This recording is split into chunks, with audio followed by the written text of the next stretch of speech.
Welcome to Politics Done Right. I am your host, Egberto Willies. This is a progressive program that will take the mystery out of politics. This is the program that will encourage you to make sure government becomes we the people. Whether you are liberal, progressive, conservative, or otherwise, you get to air your point of view. We are an independent media outlet that, unlike mainstream media beholden to corporations, we only owe allegiance to you. Remember, you can also send me a tweet at EGBERTOWILLIES. That is at Egberto Willies. Let us engage. It is Politics Done Right. Well, folks, welcome to another edition of Politics Done Right. I'm Egberto Willies, your host. Thank you so kindly for being part of the show. We are going to have a great show for you. As usual, we have three important videos that I want to show you all today. Again, today it's going to be, for starters at least, just about all Gaza, all Israel, all Isafah. But you know why? Because, folks, until this stuff is over, somebody has to be looking out for our brothers and sisters in Gaza. Somebody has to be talking about our brothers and sisters in Gaza getting murdered. Somebody has to keep the pressure on so that people understand what is actually going on out there. We cannot abandon, we cannot leave folks to the whims of the to the whims of the how should we say it, to the whims of a mainstream media that cares little about them. So it is important that we talk about this. It is important that we continue to make sure to keep it on the front page. If not on the front page of the Times elsewhere, it's on our front page that we can continue to make sure that America understand what's going on throughout the world. Because, folks, what's happening is the instantiation. Look, it started with evil from Hamas. But what has happened thus far is the multiplicative evil of uh, Benjamin Netanyahu. I repeat, the multiplicative evil of Benjamin Netanyahu. Let's not be fooled about what's going on here at all, but let's start on a positive note. I want to start on a positive note, but before that, of course, I got to salute all my peeps. Welcome aboard, Bridge MCP. Welcome aboard, Paul Fleming from Atlanta, Georgia. Welcome aboard, Bridge from upstate New York. Welcome aboard, Bruce Pollard from Kingwood, Texas. Welcome aboard, para ver AVQ, Brooklyn, New York. And of course, there's Melanie Keelan, Barcelona, Spain. May Wood from California. Yvette Avery Herod from Atlanta, Georgia. Thank you guys for being here. Our early birds that are in the house with us today. Great to see everybody. But we are going to talk and we are going to have a good time. Anyway, keep those chats rolling. Hi, all, says Lee Grant, who just chimed in as well. Don't forget, you can also give us a call at 281-823-7747. That is 281 823-7747. Michael says, I just skimmed Eric Hayes' ABC News article about a canceled book. Why share that? I don't get it. Oh, Eric is in the house? I didn't even see Eric in the house yet. But Eric, if I missed you on the screen, welcome aboard, Eric Hayes. But I don't see Eric in the house. Let's see. Vree says, so tired of talking about Gaza. I understand why, but it's pissing me off. Nothing has changed but more death. And the reason why we can't stop talking about it is they would like us to stop talking about it so that Netanyahu can kill and maim and take over in silence. If we're not talking about it, he can continue to maim and kill indiscriminately. But here's the interesting thing. I had an interview with Charlotte Dunnett that I'm going to play over the holidays. I think you guys are going to like it, where she speaks about the hidden stuff that you don't know about why Israel is so much decimating the North. There are always some kind of financial reasons, especially when we're talking about right-wing people. You always find it. Tom C. joined the house. Greetings from Michigan. Temps dropping. Winter is coming. Oh, no. Yes, winter is coming. Winter is coming. Anyhow, folks, I tell you what, let's go ahead and should we get started with the first video? If you don't guys don't have anything else to say for me to read out, I will. Pray for our brothers and sisters in Tel Aviv under rocket attack. Um, I tell you what, why didn't you pray for our brothers and sisters in Tel Aviv under rocket attack and our brothers and sisters in Gaza under immense bombing that's actually causing damage, that's actually maiming and killing people? That's where I'm talking about the difference in humanity here, Lee Grant. And I'm going to pick up on you. I'm going to put you on the center stage, my dear brother. I want you to start feel the same way you feel about the potential harm that the rockets being shot into Tel Aviv that so far has killed no one, that the dome that we are paying for has knocked out of the skies compared to the actual bombs, machine guns, and grenades being launched by the Israeli Army, Navy, Air Force, and that's actually killing people, that's actually maiming babies, that's actually busting people's skulls open, blowing people's arms off right now as we speak. Will you pray for them too, my dear brother Lee Grant? Do you feel their humanity as well, brother Lee Grant? I mean, it's nice and great to come out and say, let's pray for our brothers and sisters in Tel Aviv. They're not going through paramo like our brothers and sisters in Gaza are. They're not starving. They're not thirsting. They're not left without communication to the outside world so that their families can know if they're in good shape or not. Let's remember that. So I ask you, I would like a response, my dear brother Lee Grant. You know you're my brother. I want to hear it. Are you praying just as well for Gaza? Are you praying just as well for Gaza? I want an answer, brother. Michael Rodden says some people only care one side of the conflict. No, I care about both sides. Paul Fleming says former First Lady Rosalind Carter, 96, entered hospice care today. I heard that on the news, my brother. Thanks for bringing it up to our posse.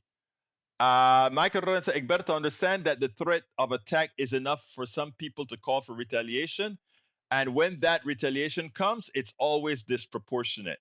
And sadly, here's the other thing that they're not telling you.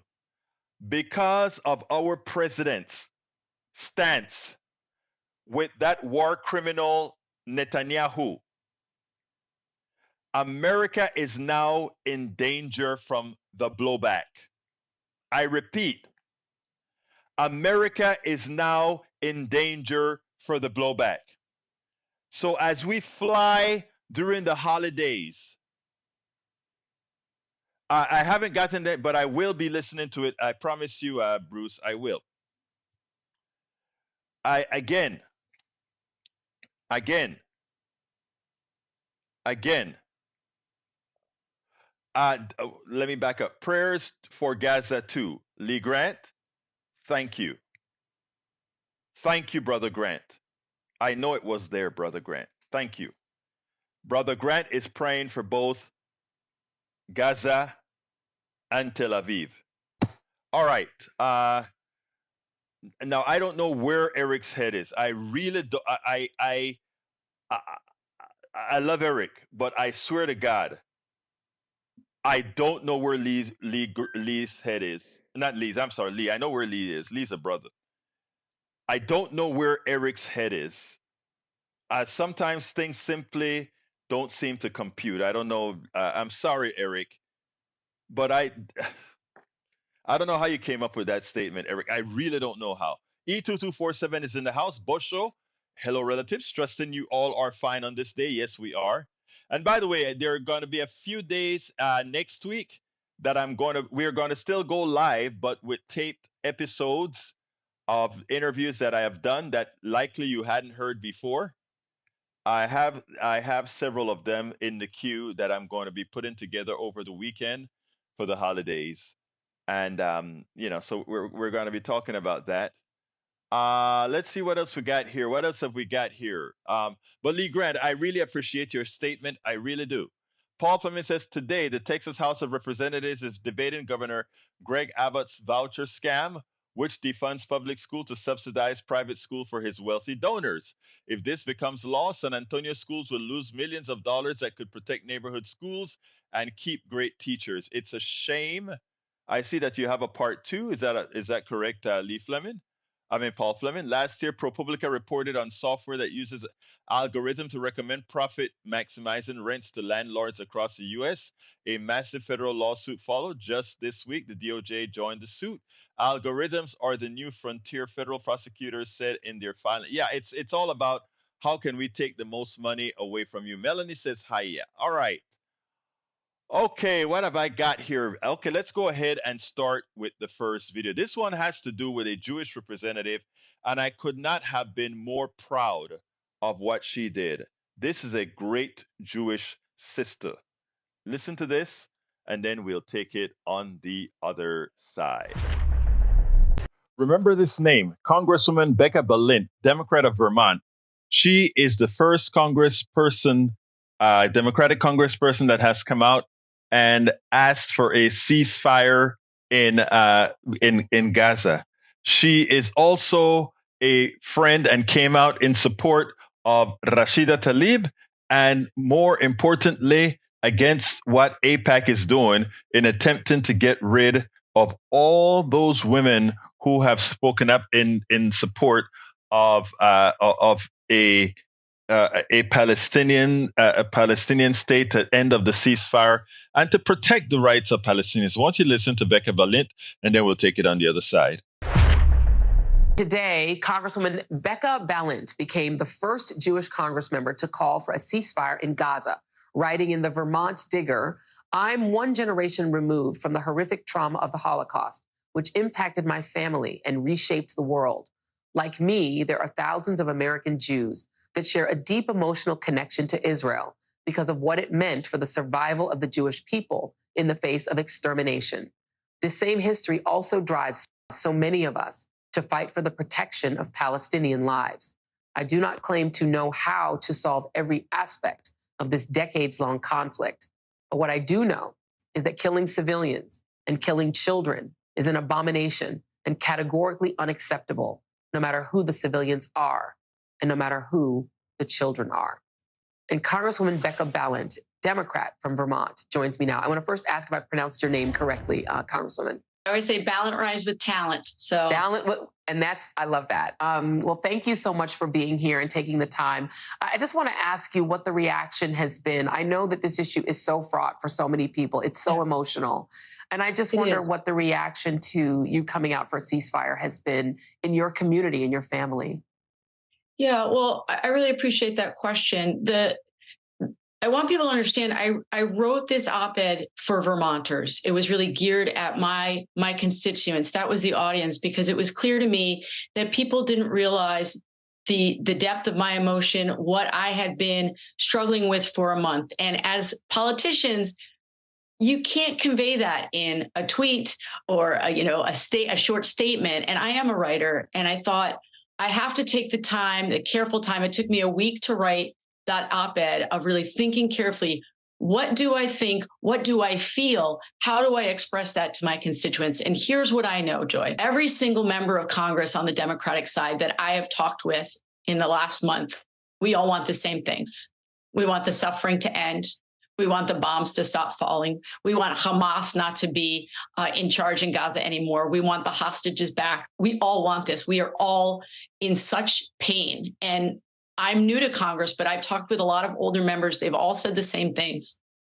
This is the hardest moment they've ever been in because it is such a complex issue. It's been such a complex issue for so long that there are no easy answers. And we have gotten so hung up on trying to get the exact right words in this moment to express ourselves that we're not saying what it is that we all have in common, which is why I know each colleague of mine is going to be on their own path and figuring out how to say the things that they need to say to their constituents. But I believe there is so much more that connects us in what we want and what we think is needed to get to a two-state solution than what divides us. And I'm trying to create a space for that conversation to happen, because I don't want anyone to think that I feel like I get it exactly right. Yeah. I'm doing and saying what my constituents need to hear from me. And that has been my guidepost through this whole thing. And it is incredibly emotional. We all want to end the suffering. And I do want viewers to understand that, whether your member has said it in a way that you want them to say it, or on the timeline that you wanted to say it, I want to reassure everyone, we all want the same things. We're just perhaps differing on what we think is the best strategy to get there. You are from Vermont. There is a rather famous United States senator from your state who a lot of his constituents are progressives who have been disappointed that Senator Bernie Sanders has not joined you in this call for a ceasefire. Does it surprise you that he has not? And does it surprise you that it's only Dick Durbin? There are 31 people total, 31 Democrats total who've called for a ceasefire. Only Dick Durbin in the Senate. Does it surprise you Bernie Sanders has not? It doesn't, because I know Bernie well, and we've talked repeatedly over the last month, and I know he wants the same things that I do, as I said, and he is on his own journey of how he conveys that to his constituents. Again, I do not believe that calling for a ceasefire is the litmus test for whether people care about Palestinians or want an end to this conflict. I know he does deeply. We have to give each other a little bit more grace here. One of the sort of not giving a lot of grace, AIPAC has indicated that there's a list of progressive members who are mainly women of color. They're all women of color, actually, who are now on their list that they are going to try to unseat.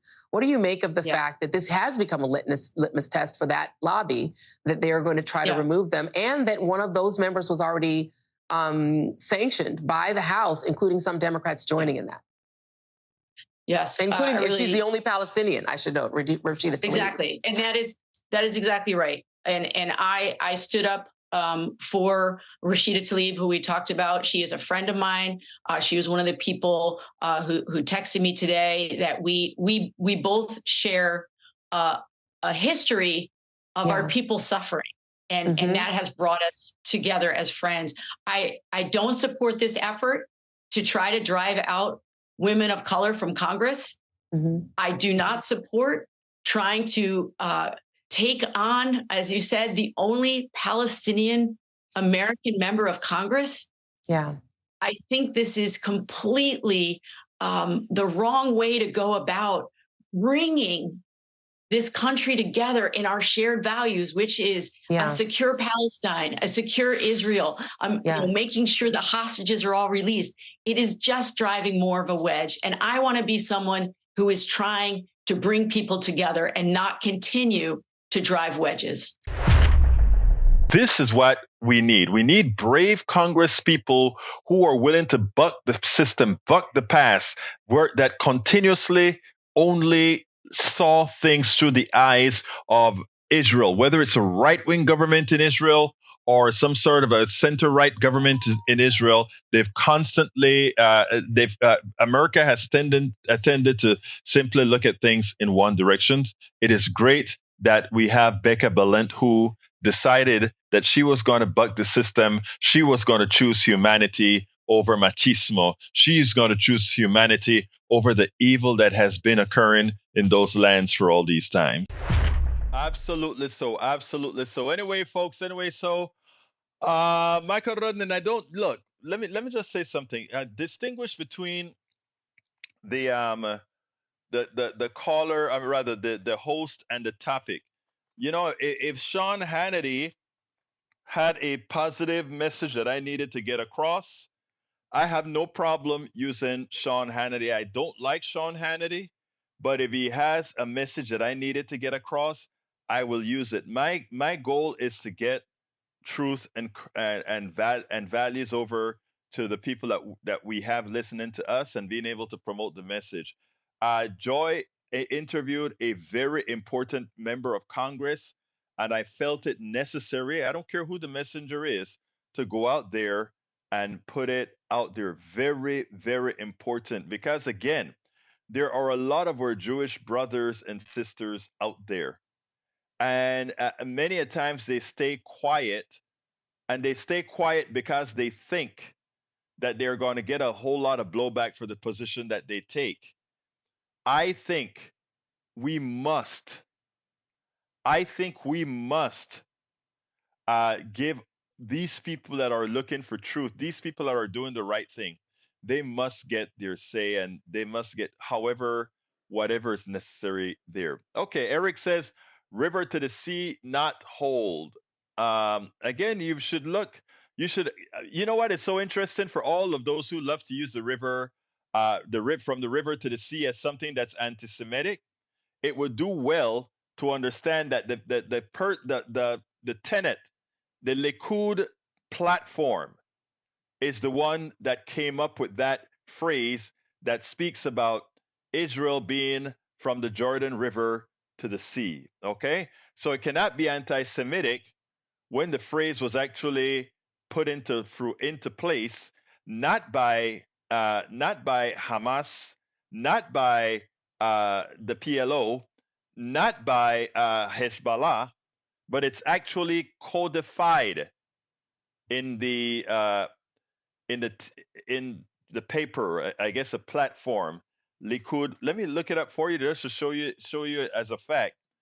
The Likud platform, from the, let's say, from the river to the sea, because again, one of, and I learned, by the way, I learned this particular one on TikTok. Okay, and that's why I said the real problem with TikTok too often, or rather with people who don't like TikTok, is that what TikTok does is it exposes a lot of things with a position, with a particular direction, that is not, let's say, the given one that was forced down your throat.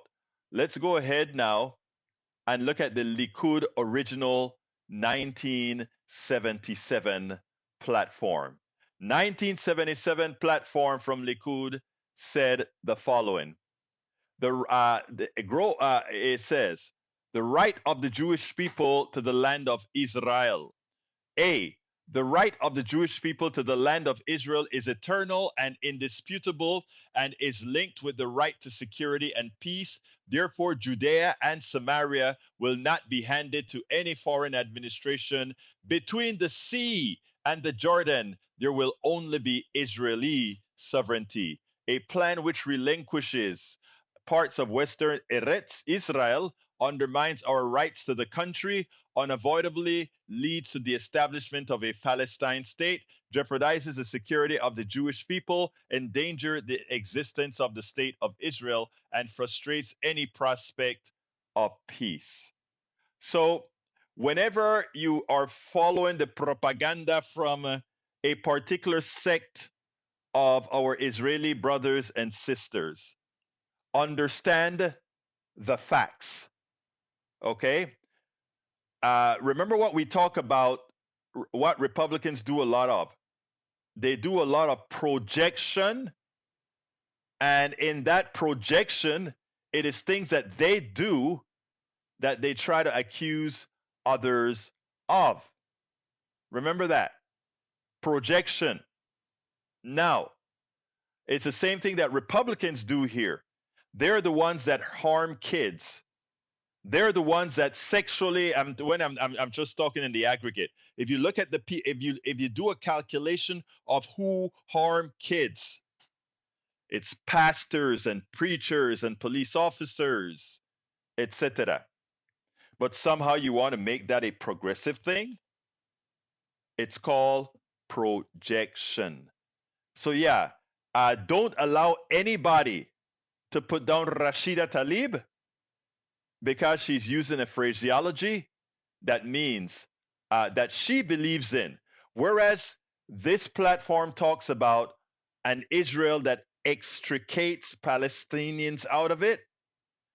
The river to the sea that many of Palestinians talk about is the coexistence of everybody in one state. But if I mean, so let's be clear here. That's what it's all about. Okay. So again, it's important that you study and you just don't come to very raw conclusion. Welcome aboard, Melissa Bowie. Great to see you here, my dear beautiful lady. Tom C, I think I saluted you already. And if there's anybody else that I miss, let me know. You know, I like to salute everybody that's in the chat. And by the way, Eric Hayes just said gaslighting. Don't just say gaslighting. Give the statement that makes what I am saying a gaslight, and then I can address it. But you're running away from the truth by just saying gaslighting. You're not making any sense. Bree says, why is the web page blinking on our end, Egberto? It's blinking on my end as well sometimes because this is a new version of the software. And every time I get to a new, look, it's steady now, right? Every time I get a new version of the software, something happens with the video till they clean it up with some sort of a little fix or something of that sort. It stopped blinking and it looks like it just started back again. So I'm not sure what that is. I don't know if you remember several versions before. We also had that problem. But what we'll do is I'll turn it off and see if we can figure out. I'll see if there's a driver improvement for the video card or something that needs to be done. We also have with us Alistair Water, who's watching us as she drives. Thank you so kind. You know, I that's why I love our peeps. Our peeps, no matter where they are, no matter where they are. Okay, let's stop for a second. Lee, you just said from the river to the sea suggests the extermination of Jews to many. No way to spin that. All right, Lee, let's have a little conversation, and you can call me if you want to as well. All right, you can call me 281-823-7747. On the screen, well, I'm going to put it on. It's going to blink a bit. Blink a bit. On the screen, I have the original Likud, which is Netanyahu's party.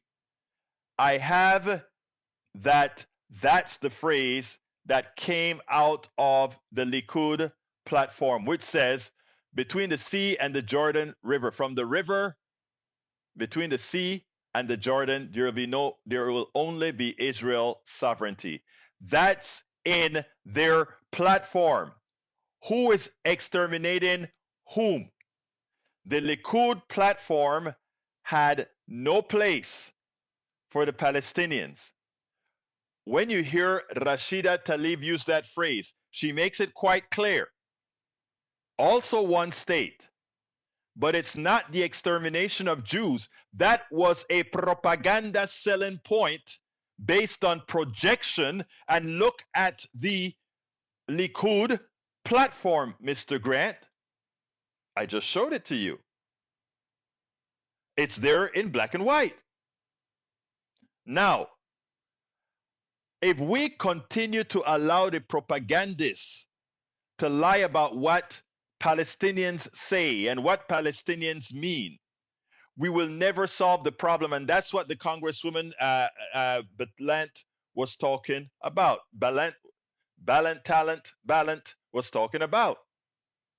So let's not continue to allow ourselves to be indoctrinated by those who just want the conflict to continue, or really the ones who want to send the Palestinians back. Well, actually now they're not talking about sending the Palestinians back to the sea. They're talking about sending the Palestinians back to, or sending the Palestinians out into the Sinai. Okay? Lee Grant responds with, Tlaib is under fire for her statement. Many people find the phrase offensive. Well, many people find many phrases offensive. Many people find so many phrases offensive. So what's the point? I can say something and somebody finds it offensive. If I find it offensive, I may say, I'm sorry you find that offensive, but that's not what I meant. That's all I can do. Iris Huttinger, welcome to Politics Done Right, says, to hear the opinion of sharing feedback for both is what I need so much. My friend from Lebanon shares posts full of grief all the time, but I stand with Israel, of course. I saw the lefts of Israel stand up against Netanyahu till that day, and I read for years about youth of Palestina, but it was always difficult for me when my friend loved flags and cheesy, almost biblical pictures to show suffering totally overdraw and free of critical view. But since the 7th, I can't express anything. Yes, you can. I am not fearful of telling the truth and running the risk of false prophets calling me an anti-Semite. Because you know who I have? I have the support of my Jewish brothers and sisters. So I have no fear telling the truth. And in fact, there are many times I ask them to give me the supporting literature for the things that I talk about. Okay? So to what I'm going to tell you, Edith Huttinger, if you have the truth, don't shut your mouth up. That is how they silence progress. By telling you to shut up for the fear of being called an anti-Semite, for the fear of being called an Islamophobe. Don't do it. Speak the truth. Speak the truth. To which I say, I'm pretty sure Alistair Water will speak the truth. Alistair, you're on, my sister. Brother, I gotta speak the truth. Both sides of those governments are corrupt. Both sides. Yes. The Israeli side and the Palestinian side. Agreed. But I stand with the people. I stand with the people. Whether you're a Jew or a Palestinian.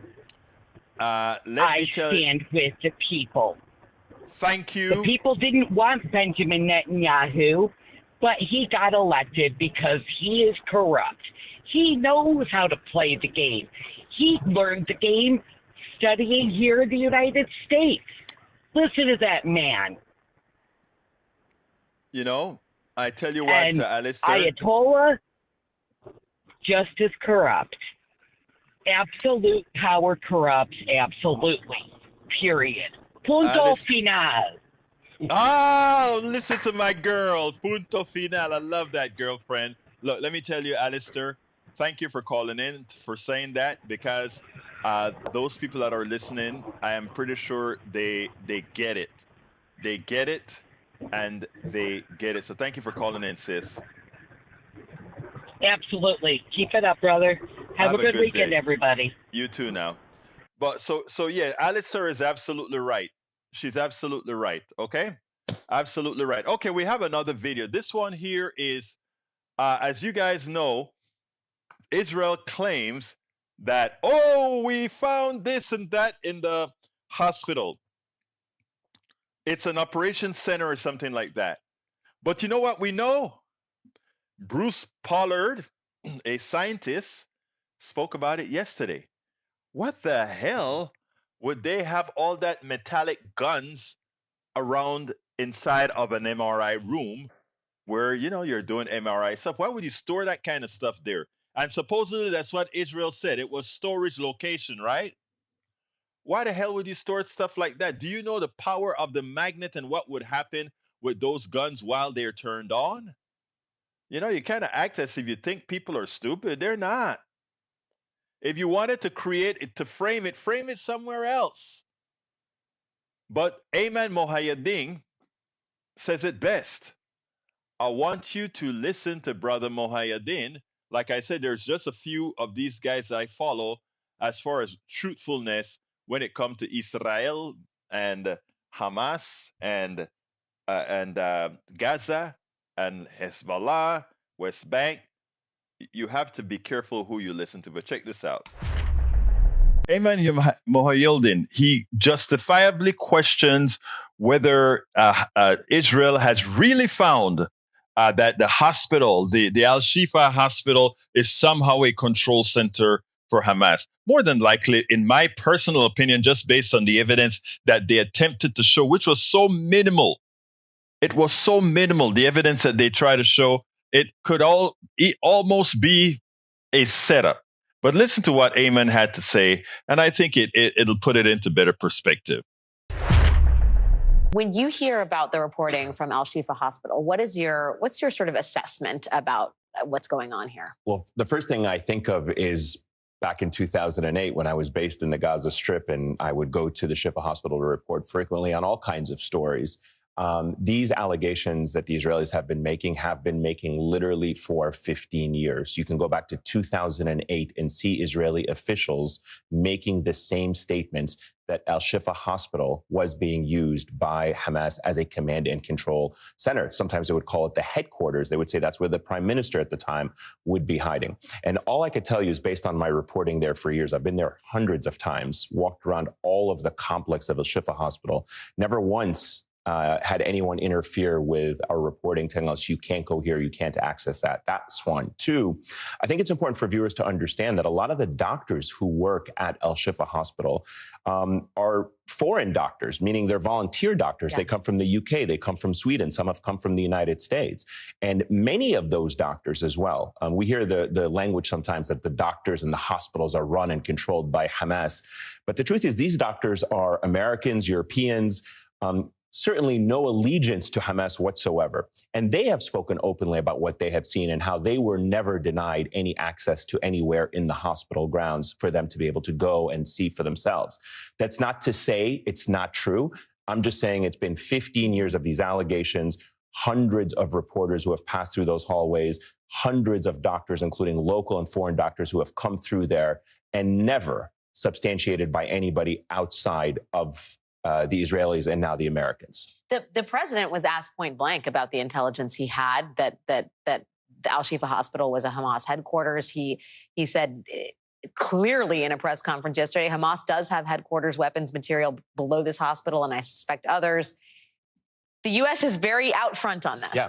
And it feels like a lot hangs on the IDF's ability to show that this, in fact, was a Hamas headquarters. Right. This feels like an incredibly weighted moment for all of this. And I wonder what you make of Biden's strategy thus far. So again, I would say as a journalist, where is the evidence? Where is the intelligence? I'm old enough to have remembered 2003 and the whole weapons of mass destruction debacle in Iraq. So I err on the side of caution when it comes to governments and intelligence officials saying, here's the proof and we're going to war for this proof. Again, it's not to say that it's not true. It's just simply to say we would need to see what that evidence is. And Israel would have to make a compelling case.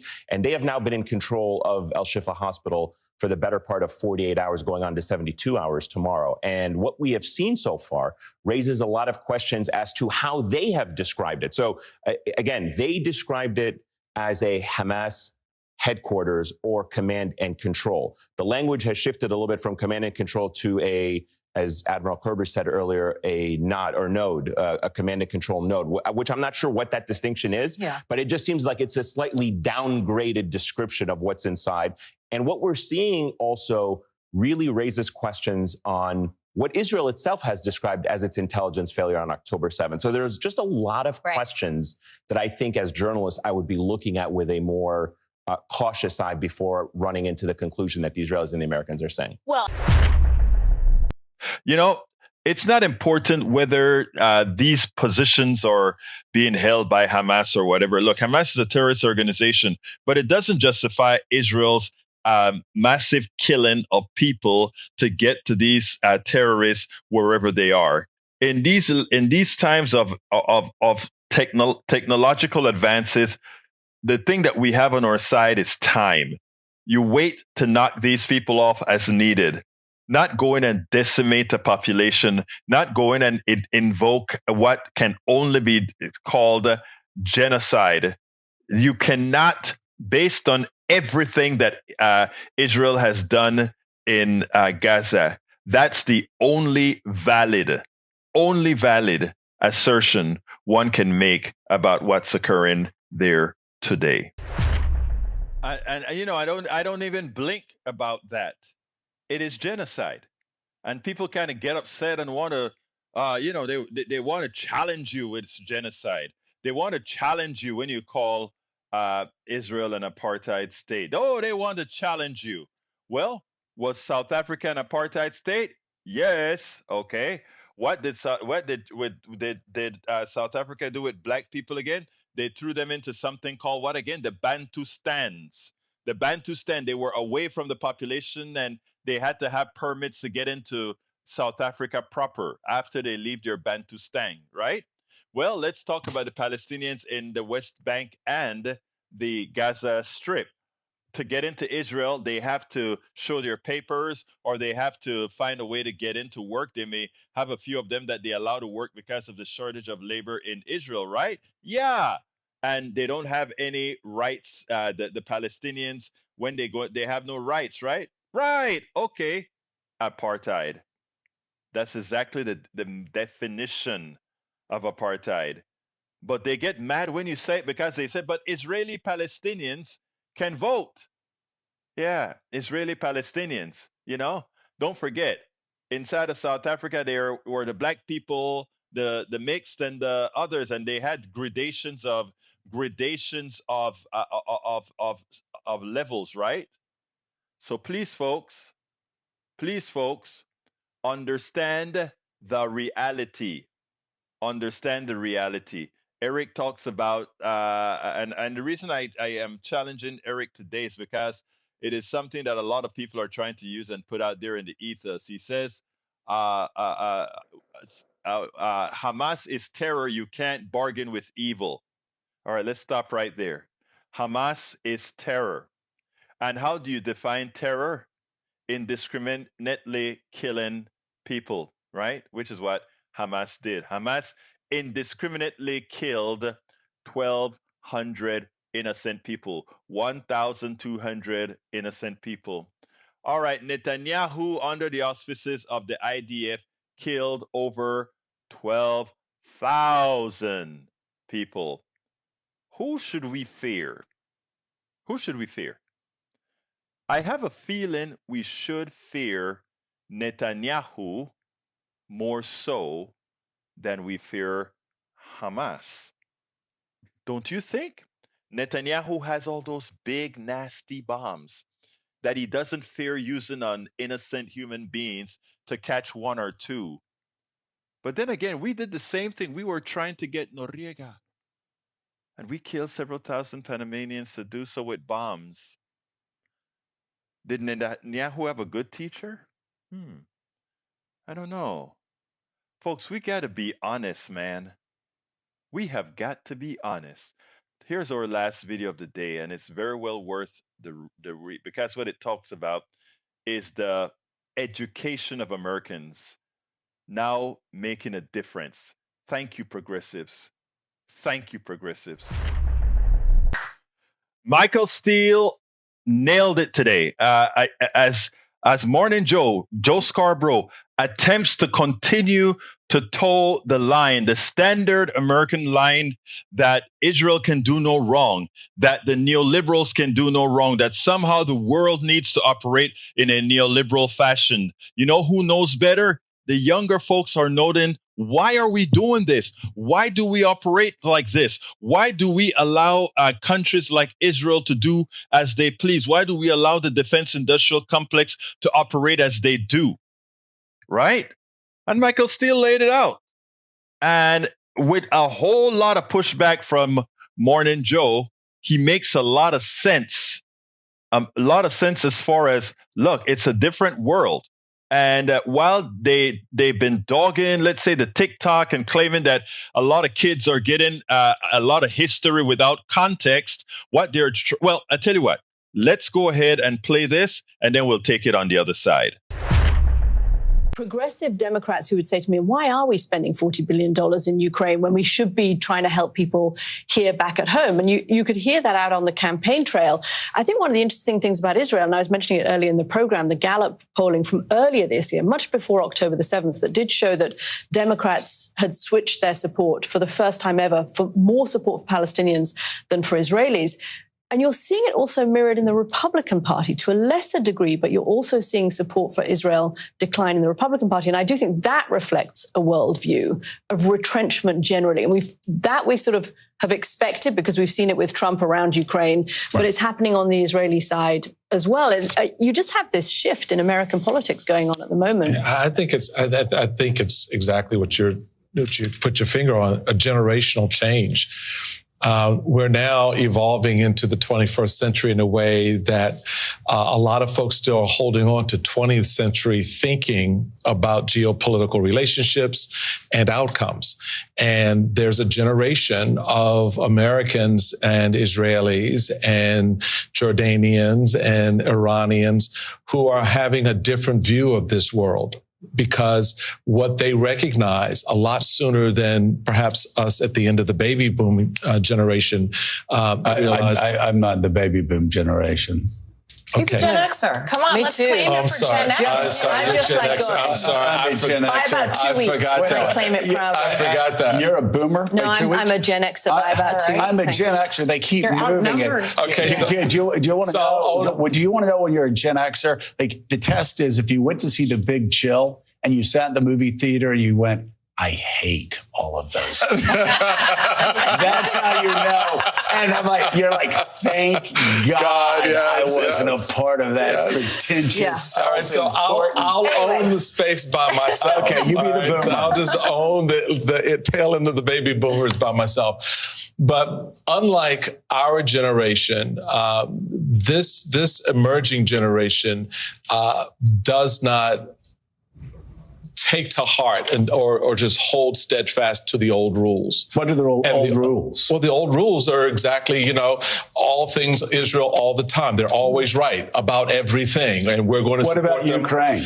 The same thing. But it's not the same thing. I mean, you look at what's happened recently. But history has a way of letting people know that the world has not moved on, that we are still stuck in the old rules. Like, for instance, if the United States... I didn't finish my point. Yeah, but it's my show. Let me finish my point so you can finish your point. We leave Iraq, ISIS forms. Yep. We have to go back to Iraq, and it's even uglier. We leave Afghanistan, all hell breaks loose. Those old rules happen.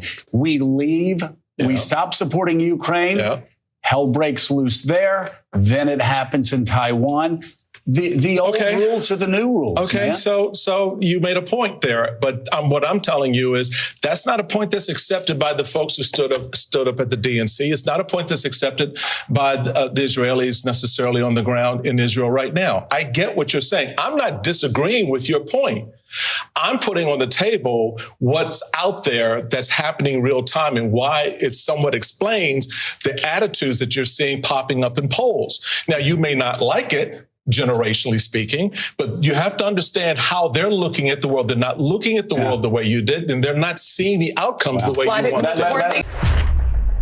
A lot of complaint in this particular segment, and I didn't put out the entire thing, was about how a lot of kids are getting, our young people are getting educated on TikTok with history without context. And look, to some extent, they are correct. A lot of what you hear on TikTok whenever you're getting real history, it's generally in a corpuscular view, if you will. But the truth of the matter is the following. There is much to learn by many educators who decided to use TikTok as their platform. What offends many people is that the teller of the history, the person who is narrating the history, is not holding the line to all the things or the ways that we were taught in school, the indoctrinative manner in which history was taught in schools in the United States and other Western countries, which had a decidedly biased notion based on the economic system chosen, based on the type of social cultures there, etc. What we have on TikTok is others expressing themselves with the same fact-based historical occurrences. In other words, where we learn glory, glory, hallelujah, George Washington was all good, the founding fathers were all good. History being told on TikTok points out a much more detailed, a much more nuanced version of our creation. We attack other countries for look how they treat their citizenry. And on TikTok, you'd get, look how they treat their citizenry, but look at how we treat our own. Look at the types of genocides that we've effected during our formation and thereafter. Let's remember the Trail of Tears. Let's remember slavery. Let's remember all these things. Let's remember breaking of contracts in Black Rock and other places where we criticize others without looking at the full history. So what many have been talking about and why Michael Steele nails it. History is fact-based, but it's interpretive many a times. And what we find is free-form platforms allow that story to be told. It is up to you to decide if you're going to go in depth with the proper context, something that I make sure to do whenever I learn something on TikTok. But please don't knock the platform that's given raw historical data that can always be looked up. Again, the young people that are making a lot of these great historical videos, etc., are doing a service to us all so that we don't remain in our lane where we fool ourselves into a history that never really was, but one that we want to bend to conform to some false reality. Okay, let's see. I awakened when I awoke to be awake instead of dead.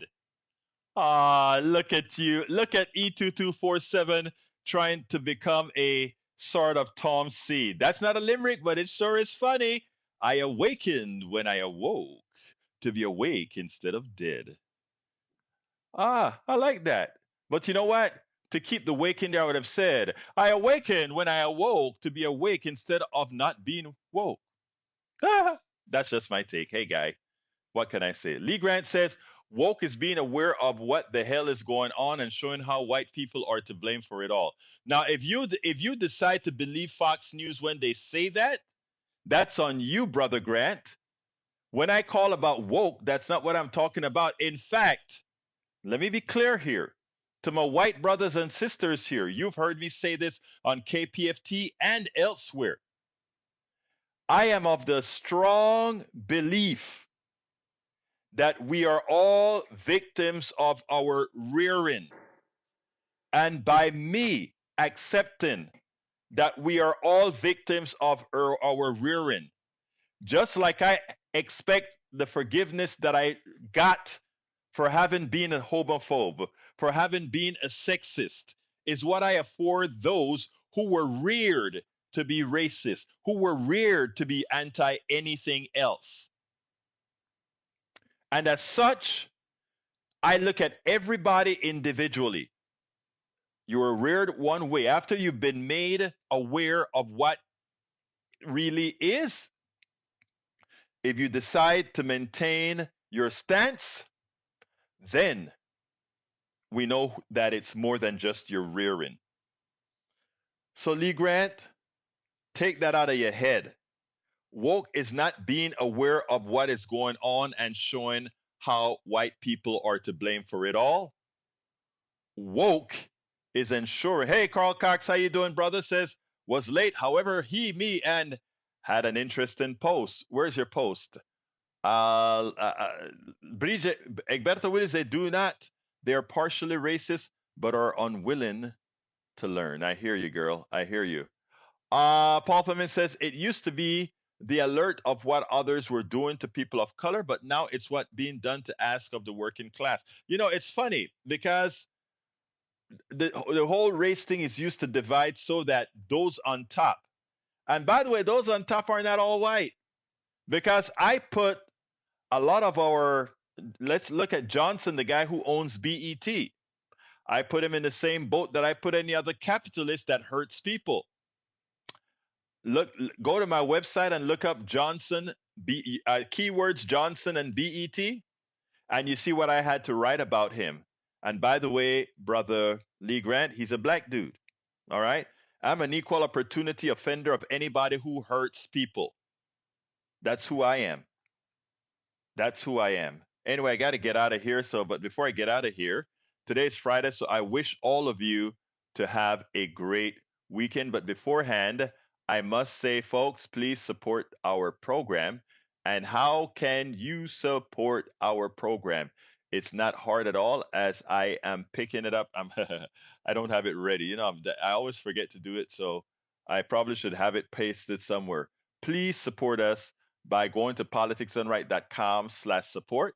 Politicsdoneright.com/support. That has all the different forms in which you can support the program.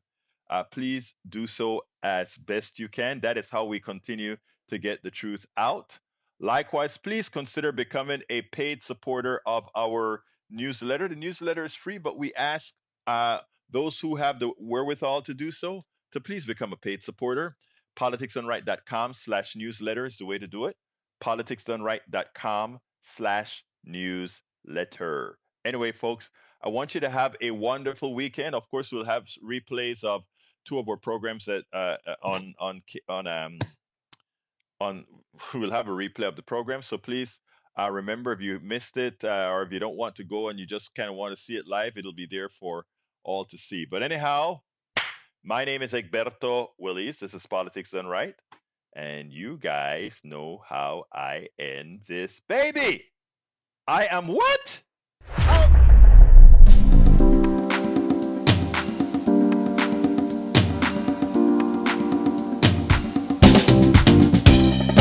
Welcome to Politics Done Right. I am your host, Egberto Willies. This is a progressive program that will take the mystery out of politics. This is the program that will encourage you to make sure government becomes we the people. Whether you are liberal, progressive, conservative, or otherwise, you get to air your point of view. We are an independent media outlet that, unlike mainstream media beholden to corporations, we only owe allegiance to you. Remember, you can also send me a tweet at EGBERTOWILLIES. That is at Egberto Willies. Let us engage. It is Politics Done Right.